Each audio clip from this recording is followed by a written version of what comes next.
Maintenant, j'ai été évacué. À l'arrivée des pompiers, c'était un embrasement qui était général au niveau d'un garage, puis on avait également un embrasement général au niveau de la résidence principale, avec une propagation qui était déjà débutée là, au niveau du bâtiment voisin, là, au secteur 2 du bâtiment.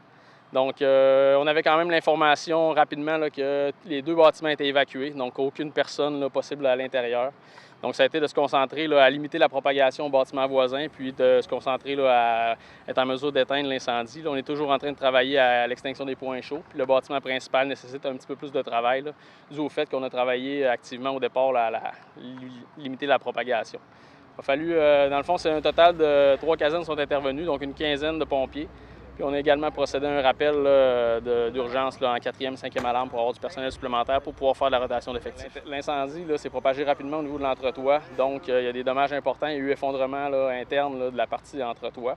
Pour ce qui est du bâtiment voisin, c'est surtout le mur qui donne envers la maison impliquée initiale.